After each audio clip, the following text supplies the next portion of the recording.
Welcome to the Lean Out Your Business podcast, a show dedicated to helping entrepreneurs accelerate business growth and simplify success.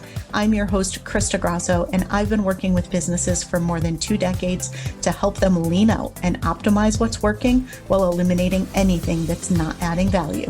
So if you are ready to get more time back in your day, more profit in your business, and to do business differently, growing and scaling on your terms, let's dive into today's episode.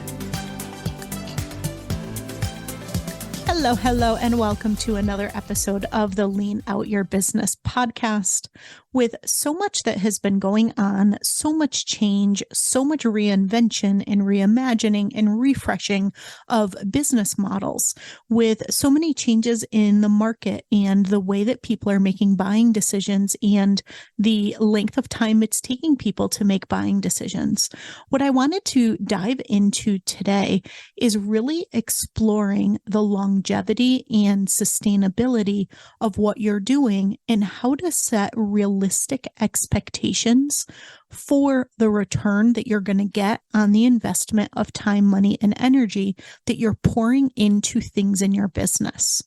One of the biggest mistakes that I see people making in general, but I'm seeing it especially right now, is people are doing a couple different things where one, they are thinking that things are going to sell in the same way that they were a couple years ago. And unfortunately, that's just simply not true. The buying journey is much longer right now. And in addition to being longer, it's also a little bit different. The way that people are making buying decisions, especially high ticket buying decisions, is different from how it has been in the past. So the very first kind of sub mistake that I'm seeing people make is thinking that things are still going to work the way that they used to. But the really big mistake that I'm seeing so many people make is very reactively changing things in their business. So I've been talking about this a lot lately. I've been talking about evolutionary change over revolutionary change. I've been talking about some of the things to really keep in mind and be really thoughtful and intentional around if you are in a place where you are making massive changes in your business. Go back and listen to the past couple episodes that I've been releasing if you have not listened to those yet, because it all fits into this. But generally speaking, entrepreneurs, being the incredible visionaries that they are, being the very fast-moving, high-achieving, amazing unicorns that they are, frequently do not give things the actual time and cycles that it needs to be successful. And right now, especially when buying cycles are longer, when buying behavior is different, I'm seeing people really reactively make changes that's really hurting their business. And if they had just done another launch, if they had kept going with their core offer, if they had done some minor evolutionary changes instead of burning it all to the ground and starting over or making massive revolutionary changes, they would have seen the results that they wanted. But because they are making that sub mistake that I mentioned, where they're thinking things are going to convert and work in the same way that it has in recent years, combined with the impatience or the frustration or even the fear around the fact that they're not seeing the results that they expect, it causes people to reactively make a lot of changes in their business that unfortunately can set them back in really big and really unexpected ways. So let's take a look at what you can practically expect when you're hosting a launch, whether it's something that you're doing live, whether it's something you're doing evergreen, whether it's something you're doing as a hybrid model, whatever your approach is to launching and selling your core offers. Let's break down what to expect, and what you should be thinking of today might be a little bit different than it was a year or two ago. So one of the things that I used to teach inside my Build to Scale program, which is now a key part and one of the engines of the overall Simplify to Scale program, is that when you're doing a launch, what most people think is that they're going to go into the launch and there's going to be a whole bunch of people that convert, and they're thinking of people converting the first time. But what a lot of people aren't realizing, and this is always really eye-opening to people when we go through this together, is that the things that you are doing now for this launch are actually selling a future launch. And so let me break that down. There are two different types of buyers. There's those that you might consider a quick start. Somebody who is really looking for the solution to a problem that you just so happen to solve, and who finds out about you and makes a really quick turnaround buying decision. It could be that it's more of an impulse buy. It could be that it's more they have been searching and searching and searching, or they've hit the point that they know they need to buy something. They happen to discover you or your offer and have made the decision that they are going to go ahead and invest in it, even if they are really new to you and your work.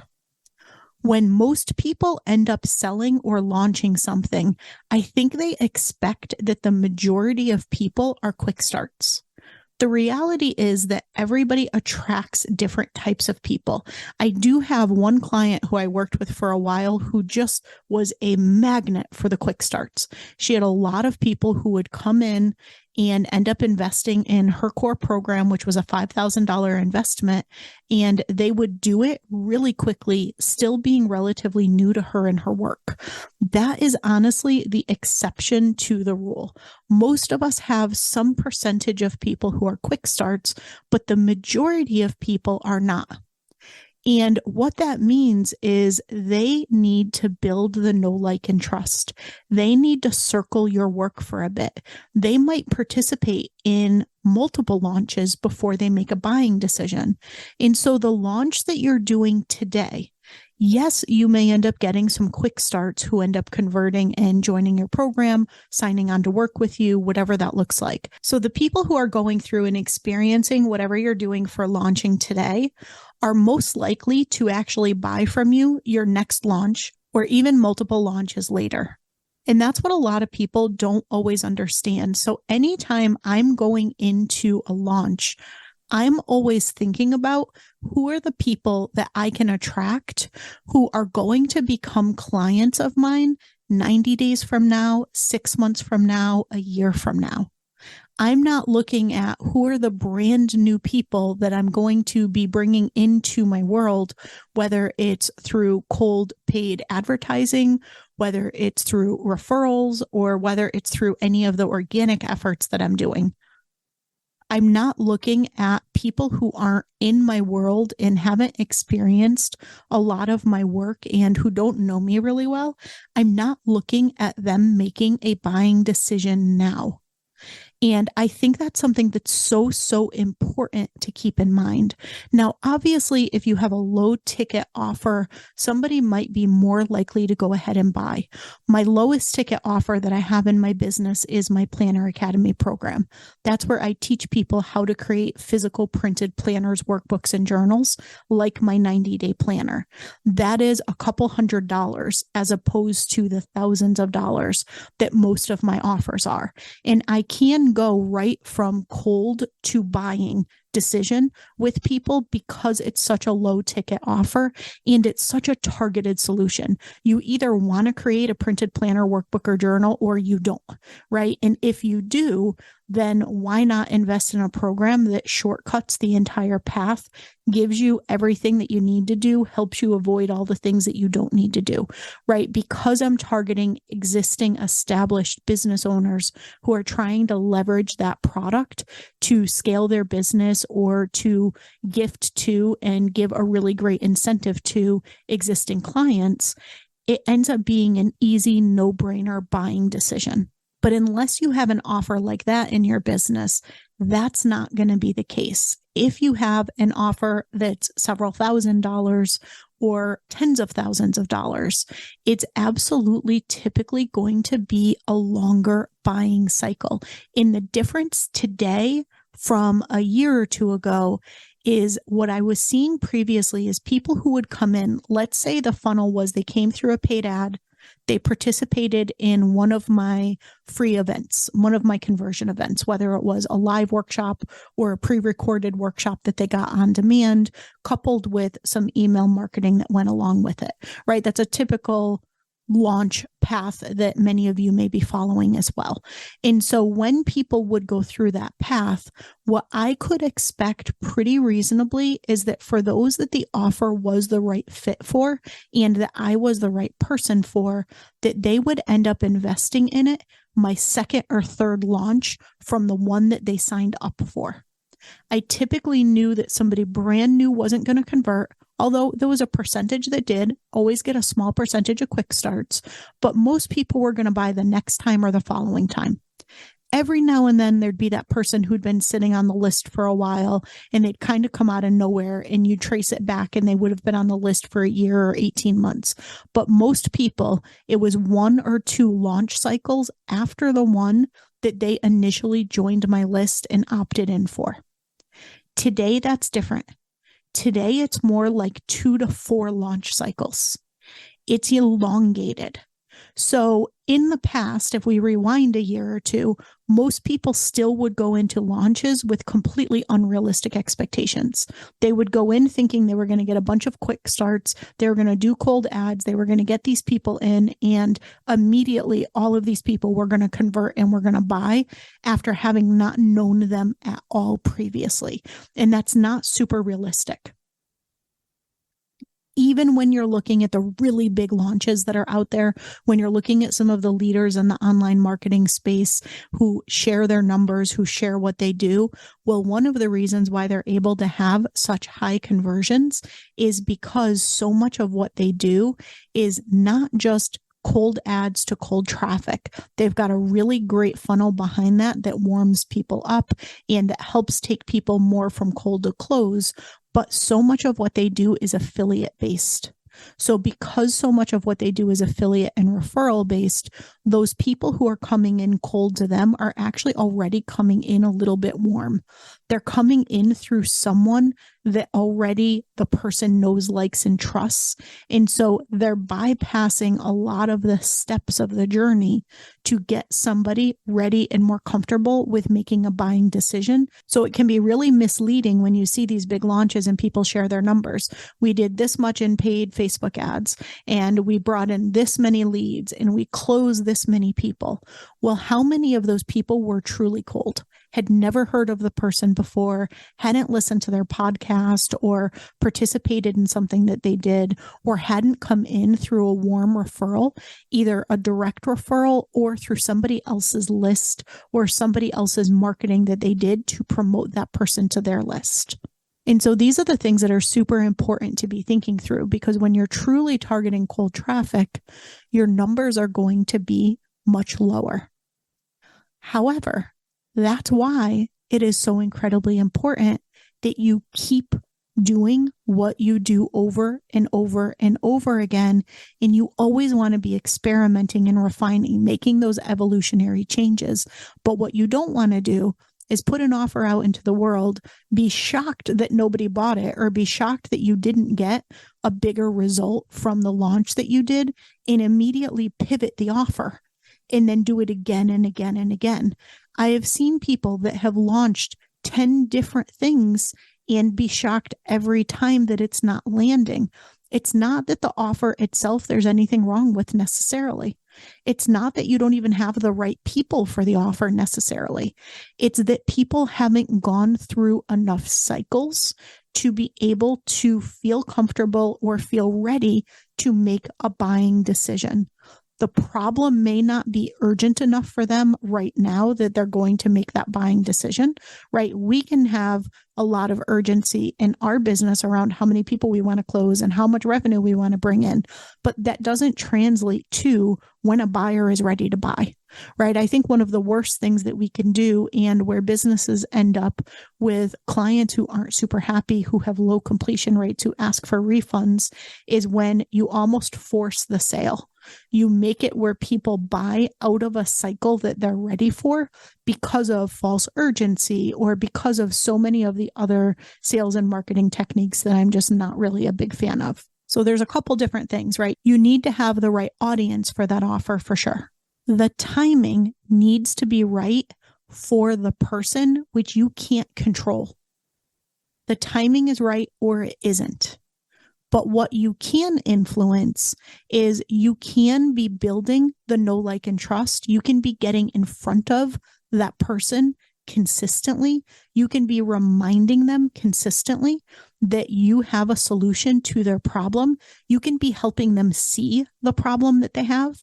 You can be helping them realize the impact of the problem that they have and realize why waiting to solve it is actually not a good thing. It's going to cost them much more in the long run than it will be to invest the time, money, and energy in solving it now. So there's a lot of things that you can influence, but at the end of the day, it's up to that person to make the decision when it's right for them to solve that problem.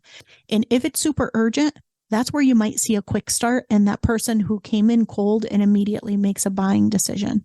But if it's not super urgent, it's typically going to take them multiple cycles before they end up making that buying decision. So I really felt compelled to talk about this week because I'm just seeing so much reactivity in the market right now.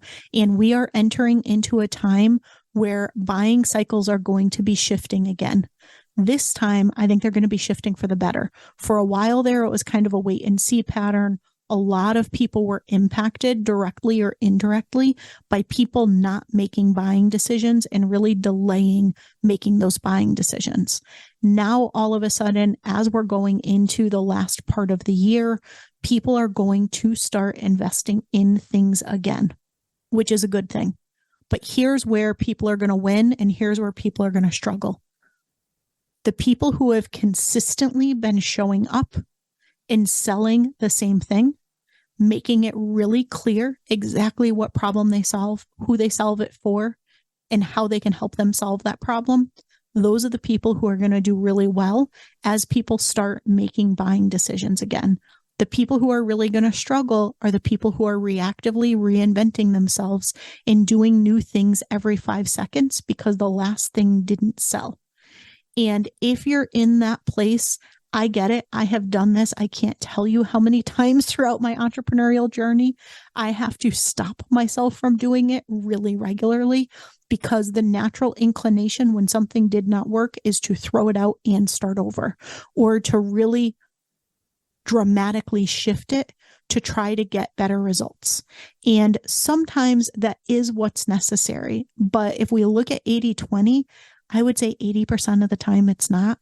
80% of the time, what you really need is more patience, and you need to go through more cycles in order to get the right people ready at the right time to make the buying decision.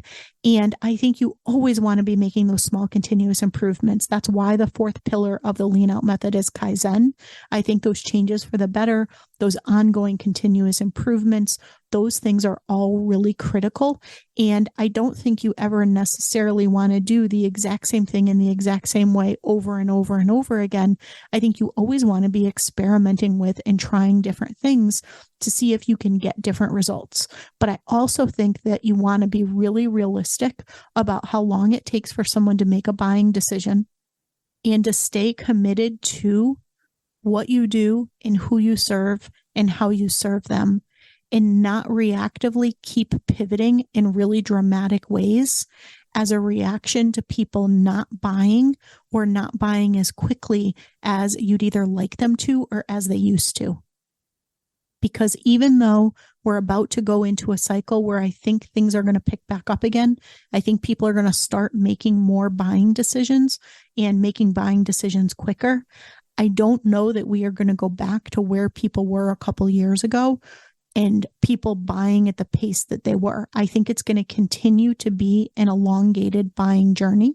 So a lot of the work that I'm doing internally in Lean Out Method, a lot of the work I'm doing with my clients, and a lot of the work I very much encourage you to be doing is looking really closely at that buying journey, making sure that you have the right things in place at the right time, and that you are marketing to people, nurturing people, and supporting people in the way that they need to in today's context, so that the people who are not a good fit can recognize sooner that they're not a good fit and they can move on and find somebody who is.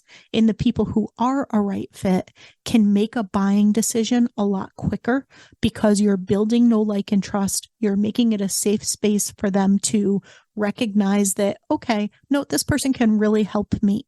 And at the same time, helping them realize why it's important that they get started on solving that problem now as opposed to waiting.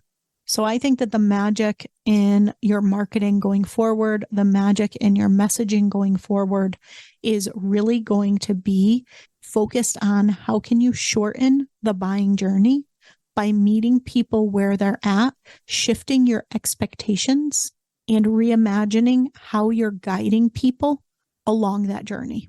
Now, there's a lot of strategic things that I'm doing behind the scenes with my clients, with their business models, looking at their offer suites. And in some cases, we're looking at putting in a smaller bite-sized quick win offer at the front of their core offer, because that's typically doing really well to get people in and to shorten the buying cycle. We're looking holistically at their entire scalable signature offer suite, what I call their SSOS, and making sure that you have the right offers for retention and upsells and cross-sells and downsells, and things that might sound complicated when I say all those words together, but that actually is really, really a simple offer suite and one that just simply caters to where people are on their buying journey by leveraging pieces of what you already have or the next evolution of what you have for those who solve the core problem that they come to you for. So take a look at what you're doing, take a look at your core offer or offers, and really ask yourself, is this the right offer? Am I making this offer to the right person? And if the answer is yes to both of those things, it's the thing you want to be doing. It's the offer that you think is going to be the one that really helps solve somebody's problem, really helps them get a transformation and result in the way that they want to, while also being really fulfilling and really profitable for you in your business. If you have the sweet spot of offers and people, then resist the urge to make dramatic changes and instead experiment with how you price, how you plan, how you launch, how you approach marketing and selling and delivering that offer in a way that shortens the buying journey and that naturally leads to retention, referrals, and next level offers and upsells. If you'd like to explore how we could partner together to work on these things in your business, you could put time on my calendar anytime at scalingstrategycall.com. I'd love to dive in and explore what that could look like for you. I hope you got a lot of value out of this episode, and I will see you again next week.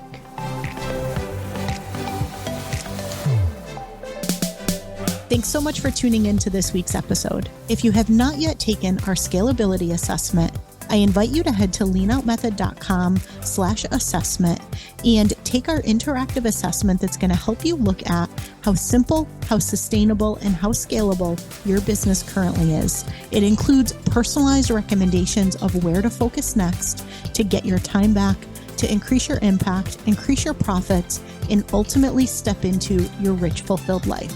And finally, we'd love to see you inside our signature program, Simplify to Scale.